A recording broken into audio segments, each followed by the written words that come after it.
Aku mau tanya sesuatu ke kamu. Kalau kamu punya bisnis, lebih baik rugi Rp5.000 sehari atau gerobak kamu hancur berantakan besok malam? Inilah yang aku sebut sebagai dilema intelijen lapak. Di bagian ini, aku ingin mengajak kamu melihat realitas yang sangat kontras. Kalau kamu pernah ikut seminar bisnis atau kuliah ekonomi, biasanya kita diajarkan tentang manajemen risiko melalui asuransi formal, diversifikasi portofolio, atau kepatuhan hukum. Tapi sekarang, coba kamu bayangkan diri kamu berdiri di pinggir jalan raya yang bising, tepat di samping wajan panas yang sedang mengepulkan aroma nasi goreng. Di sini, teori-teori bersih di atas kertas tadi mendadak jadi abu. Kamu mungkin melihat tukang nasi goreng itu sebagai pedagang kecil biasa, tapi secara tidak sadar, mereka adalah praktisi intelijen lapak yang sangat ulung. Mereka harus menghitung variabel yang tidak ada di buku teks, yaitu keamanan wilayah. Pernahkah kamu memperhatikan saat ada orang asing, mungkin dengan pakaian agak kusam atau tato di lengan, datang mendekat ke gerobak? Mereka nggak pesan makan, mereka cuma bicara sebentar, lalu si pedagang menyelipkan selembar Rp2.000 atau Rp5.000. Selesai, tanpa keributan, tanpa kwitansi. Bagi pengamat luar, ini mungkin terlihat seperti pemalakan atau kriminalitas murni. Tapi bagi sang pedagang, ini adalah keputusan bisnis yang sangat kalkulatif. Coba kita bedah datanya secara sederhana. Katakanlah jatah itu Rp5.000 per malam. Dalam sebulan, pedagang mengeluarkan Rp150.000. Angka ini dalam struktur biaya UMKM kita sebut sebagai Informal Protection Fee. Sekarang, bandingkan kalau mereka menolak bayar. Risikonya bukan cuma kehilangan pelanggan karena suasana jadi nggak nyaman, tapi potensi kerusakan aset. Harga satu gerobak nasi goreng yang layak itu bisa mencapai 4–7 juta rupiah. Belum lagi biaya medis kalau terjadi kekerasan fisik. Artinya, dengan membayar Rp5.000 per hari, pedagang sebenarnya sedang melakukan manajemen risiko paling murah untuk melindungi aset jutaan rupiah mereka. Ini adalah logika ekonomi yang pahit tapi sangat nyata di lapangan. Di sini aku melihat ada jurang besar antara apa yang diajarkan di kelas bisnis yang wangi dan ber-AC dengan kenyataan lapangan yang penuh dengan variabel tak terduga. Di jalanan, hukum permintaan dan penawaran tidak bekerja sendirian. Ada faktor kekuasaan wilayah, ego, dan stabilitas keamanan yang harus dibeli setiap harinya. Jadi sebelum kita menghakimi atau merasa paling tahu tentang cara mengelola bisnis yang efisien, kita harus sadar, bagi mereka ini bukan cuma soal jualan nasi goreng, tapi soal bagaimana bertahan hidup di tengah ekosistem yang tidak selalu berpihak pada aturan formal. Kita akan bedah lebih dalam lagi bagaimana sistem pajak jalanan ini sebenarnya bekerja seperti sebuah organisasi yang sangat rapi. Aku sangat mengerti.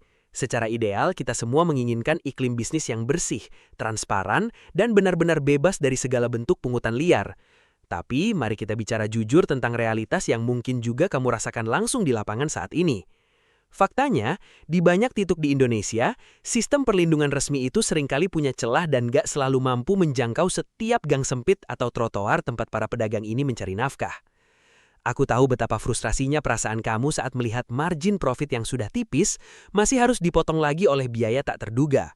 Namun, bagi pelaku UMKM, melawan tanpa strategi matang seringkali menjadi keputusan yang berujung pada bunuh diri finansial. Disinilah kita harus mulai membedah mengapa emosi harus disingkirkan saat kita berhadapan dengan efisiensi operasional. Mari kita lihat dari kacamata manajemen risiko yang sangat dingin. Bagi seorang pedagang nasi goreng misalnya, membayar uang keamanan sebesar Rp5.000 atau Rp10.000 per malam seringkali dianggap sebagai biaya asuransi informal. Mengapa? Karena jika mereka memilih untuk berkonfrontasi, risiko yang mereka hadapi jauh lebih besar secara nominal. Bayangkan, jika gerobak mereka dirusak, biaya perbaikannya bisa mencapai ratusan ribu hingga jutaan rupiah. Belum lagi potensi kehilangan pendapatan harian karena tidak bisa berjualan sama sekali. Secara matematika bisnis, pengeluaran kecil untuk stabilitas seringkali dianggap lebih masuk akal daripada menanggung kerugian total akibat konflik. Dalam dunia usaha, ini disebut sebagai variabel eksternal yang tidak terkendali. Pedagang ini sebenarnya sedang melakukan kalkulasi efisiensi. Mereka membayar untuk membeli ketenangan operasional. Ketika negara belum hadir sepenuhnya untuk menjamin keamanan di level mikro, Struktur informal inilah yang masuk mengisi kekosongan tersebut. Jadi, keputusan mereka untuk membayar bukan karena mereka setuju dengan sistemnya, melainkan karena itu adalah cara paling logis untuk memastikan bisnis mereka tetap bisa bernapas esok hari. Mari kita bedah datanya secara dingin.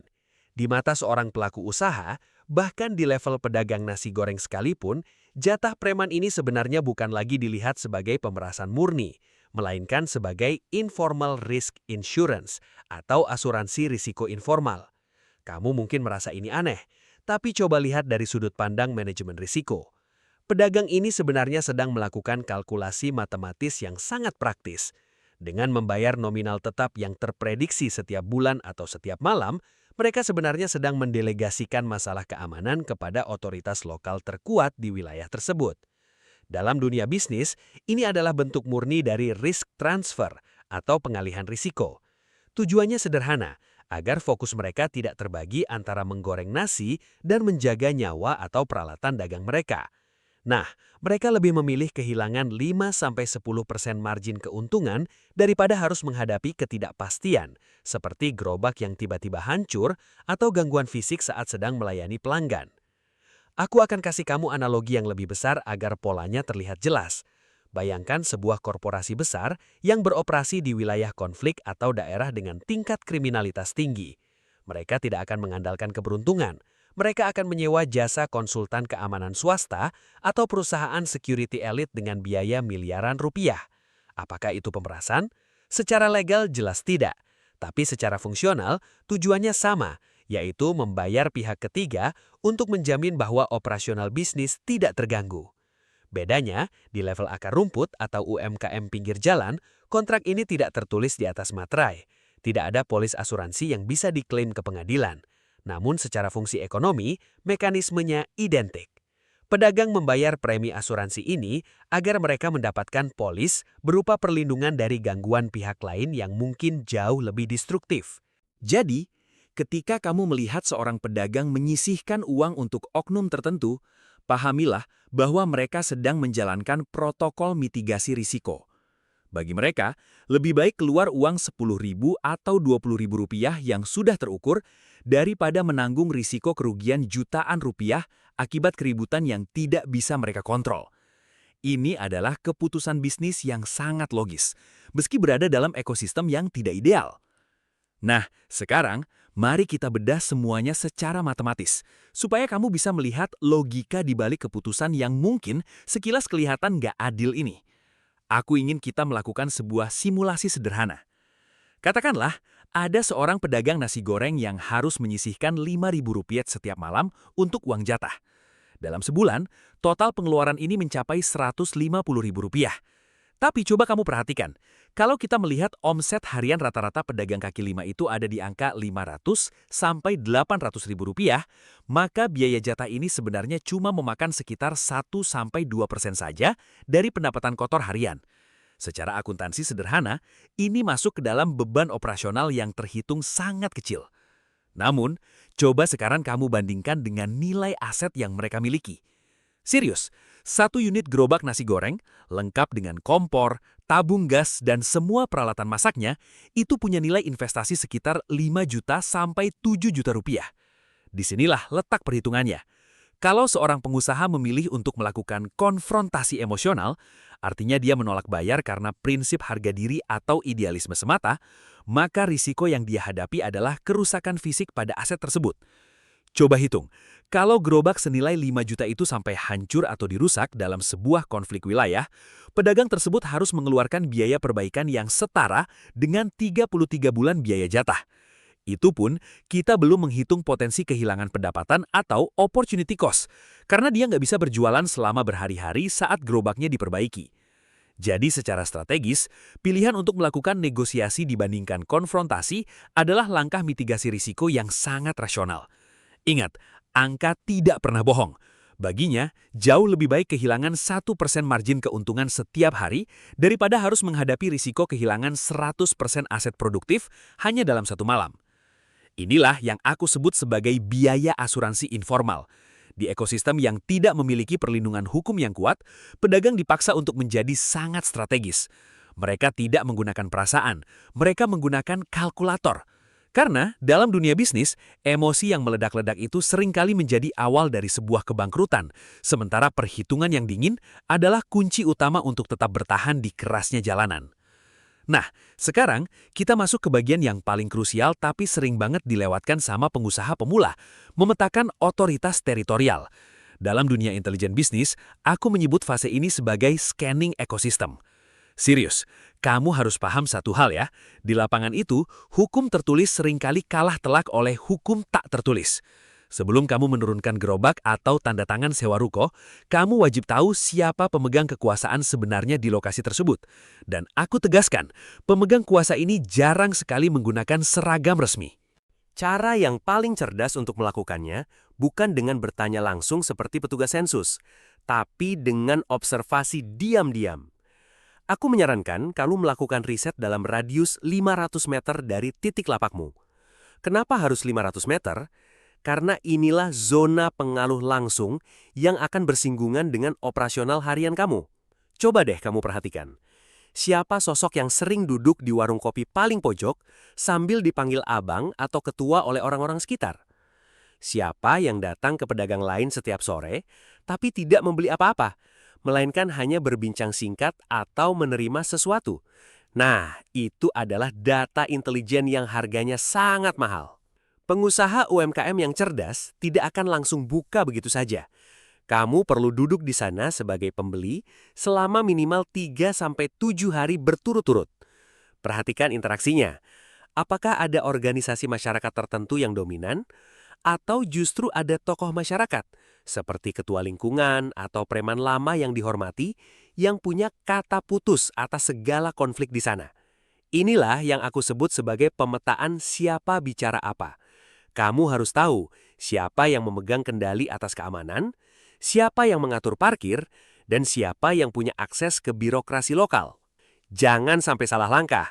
Jika kamu salah menghadap atau justru mengabaikan otoritas teritorial ini, biaya yang harus kamu bayar di kemudian hari bisa jauh lebih besar daripada sekedar uang keamanan bulanan. Kamu bisa menghadapi sabotase, boikot, hingga gangguan yang membuat kondisi psikologismu dan karyawanmu drop. Dalam bisnis, objektivitas adalah segalanya. Kamu melakukan ini bukan karena kamu mendukung praktik tersebut, tapi karena kamu sedang melakukan mitigasi resiko. Kamu sedang memetakan medan perang sebelum kamu benar-benar terjun ke dalamnya. Karena pada akhirnya, bisnis yang bertahan bukan cuma yang punya produk enak, tapi yang paling paham bagaimana cara beradaptasi dengan lingkungan tempat dia berpijak. Langkah paling awal yang harus kamu ambil sekarang adalah objektivitas finansial. Aku ingin kamu mulai berani memasukkan apa yang sering kita sebut sebagai biaya sosial ini langsung ke dalam pos fixed cost atau biaya tetap di pembukuanmu. Nah, berdasarkan data lapangan yang aku pantau, besarannya itu biasanya stabil di angka 2-5% dari total biaya operasional kamu. Jadi, jangan pernah lagi kamu menganggap ini sebagai kerugian mendadak atau uang yang hilang gitu aja secara cuma-cuma. Aku ingin kamu memperlakukan biaya ini sama persis saat kamu membayar tagihan listrik, biaya kebersihan, atau pengisian tabung gas. Ingat ya, semuanya itu adalah komponen krusial yang bikin roda bisnismu tetap bisa berputar di lingkungan tersebut. Terus, kenapa sih kamu harus mencatatnya secara formal dalam manajemen keuanganmu? Jawabannya sederhana, karena ini berkaitan erat dengan manajemen beban mental. Saat biaya ini sudah masuk ke dalam budget tahunan atau bulanan, kamu secara otomatis akan menghilangkan efek kejut atau rasa kesal saat harus mengeluarkan uang tersebut.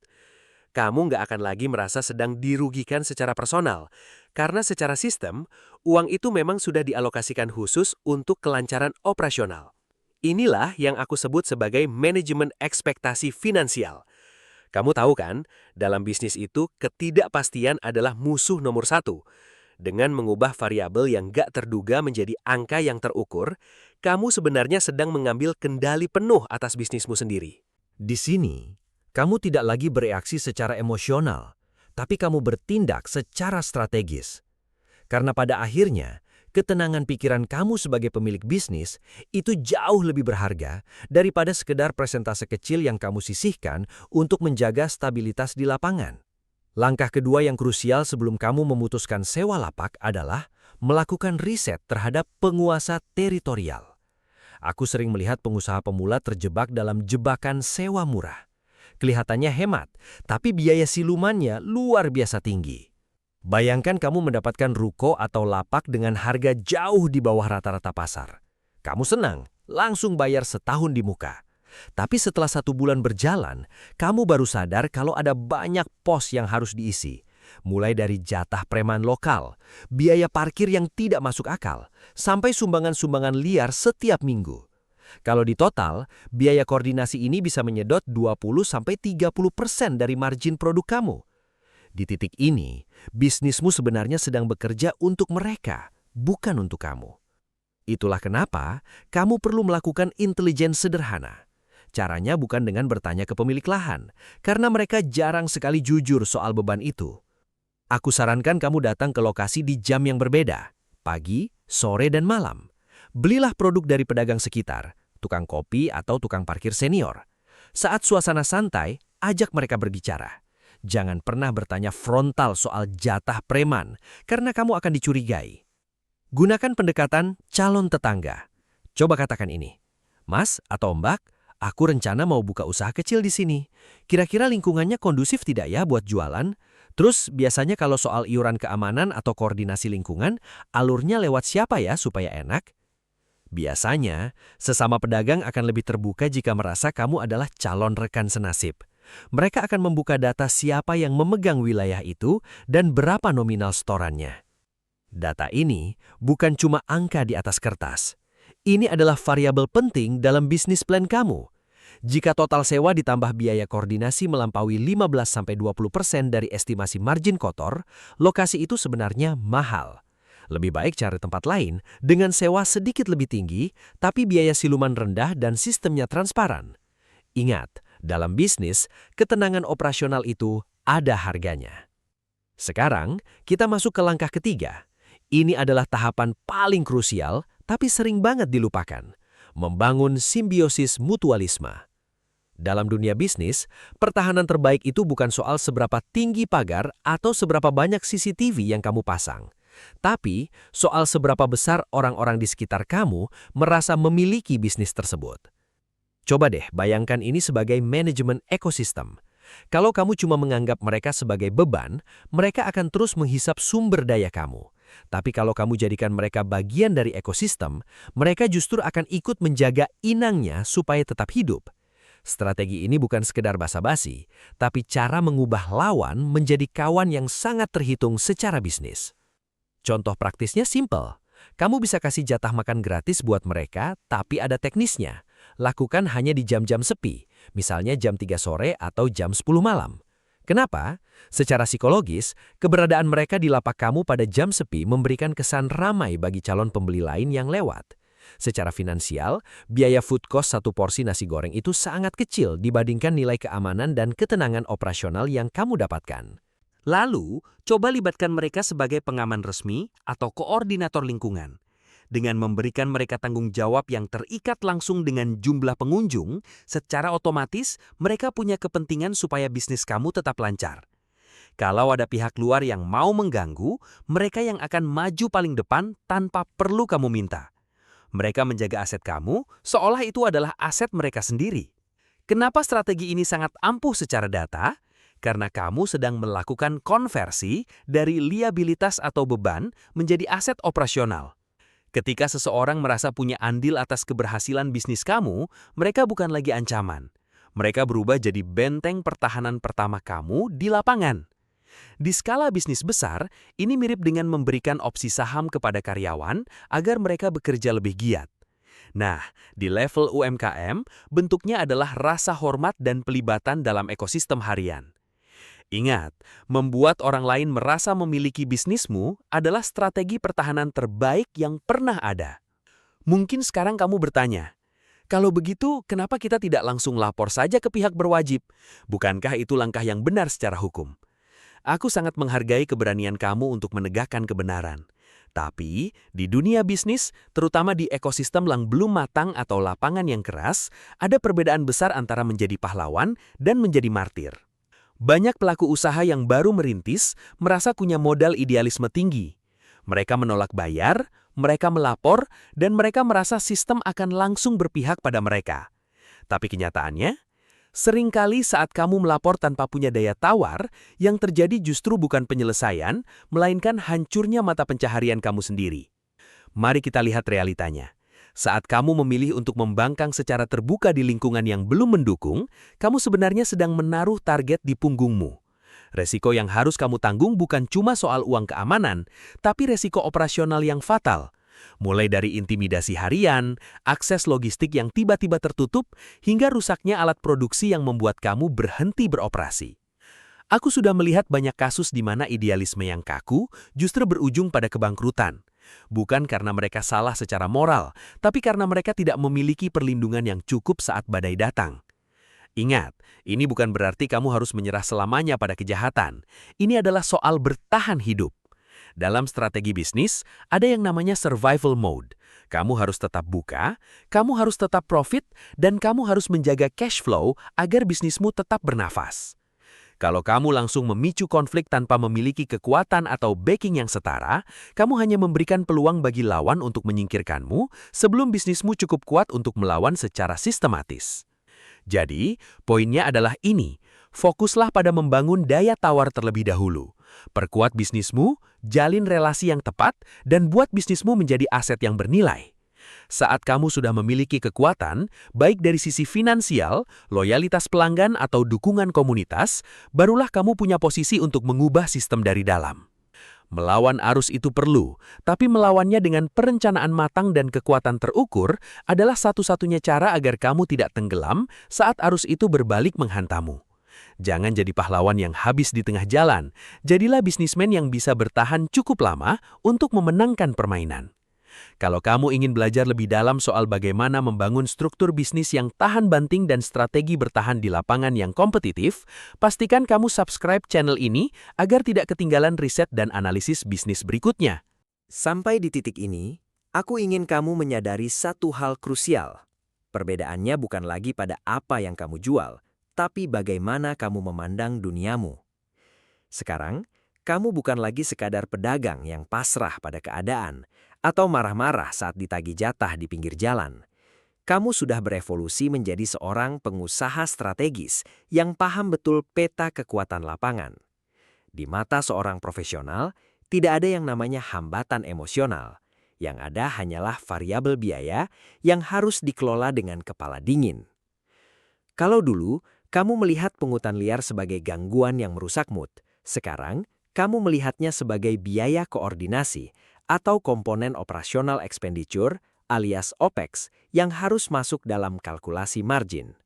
Dengan cara pikir seperti ini, kamu tidak lagi impulsif. Kamu tidak lagi membuang energi untuk konflik yang tidak perlu, melainkan fokus pada keberlanjutan bisnis jangka panjang. Aku ingin kamu naik kelas, berhentilah sekadar jualan, dan mulailah mengelola sistem. Pengusaha yang sukses adalah mereka yang mampu memetakan risiko, mengukur biaya keamanan, dan memastikan sistem bisnis tetap berjalan stabil meski berada di lingkungan paling keras sekalipun. Kamu harus mampu melihat data di balik realita, bahwa setiap rupiah yang keluar untuk keamanan adalah investasi agar operasionalmu tidak terhenti. Ingat, bisnis bukan tentang siapa yang paling berani menantang arus, tapi siapa yang paling pintar menavigasi ombak agar tetap sampai ke tujuan. Ketika kamu sudah bisa mengendalikan variabel-variabel ini dengan perhitungan yang matang, disitulah bisnis kamu akan benar-benar kokoh dan sulit untuk digoyahkan. Kalau kamu merasa analisis bisnis seperti ini membantu kamu melihat dunia usaha dengan kacamata yang lebih tajam dan objektif, pastikan kamu subscribe ke channel Arah Bisnis. Di sini, aku akan terus membedah realita lapangan dengan data dan strategi, supaya kamu bisa terus bertumbuh menjadi pengusaha yang tangguh dan cerdas. Sampai jumpa di riset strategi berikutnya. Jadi, apa poin paling krusial yang bisa kamu bawa pulang dari analisis ini? Kesimpulannya sangat mendasar. Dalam bisnis, bukan modal yang paling besar yang akan bertahan, tapi siapa yang paling tahan banting. Di pasar berkembang seperti Indonesia, kemampuan kamu mengelola biaya sosial itu sebenarnya adalah bentuk kecerdasan finansial. Jangan lihat itu hanya sebagai beban kerugian, tapi lihatlah sebagai biaya keamanan dan stabilitas operasional. Memang kedengarannya tidak ideal, tapi ini adalah realita lapangan yang harus kamu sikapi secara objektif, bukan emosional. Pesan aku buat kamu, jangan biarkan emosi menguras energimu. Kalau kamu terus-terusan mengeluh soal sistem yang ada di lapangan, fokus kamu untuk mengembangkan bisnis malah akan terdistraksi. Ingat, dalam bisnis, biarkan angka yang bicara. Selama kalkulasi kamu tetap masuk dan profit tetap terjaga setelah dipotong biaya-biaya tersebut, artinya kamu sudah menang secara strategi. Tetaplah fokus pada pertumbuhan dan jangan pernah menyerah pada keadaan. Kalau kamu merasa bedah kasus ini bermanfaat untuk memperkuat mentalitas bisnismu, jangan ragu untuk bagikan video ini ke rekan UMKM kamu agar mereka punya sudut pandang yang lebih luas. Pastikan kamu subscribe ke Arah Bisnis untuk mendapatkan insight mendalam lainnya seputar dunia startup dan UMKM dari kacamata yang tajam dan realistis.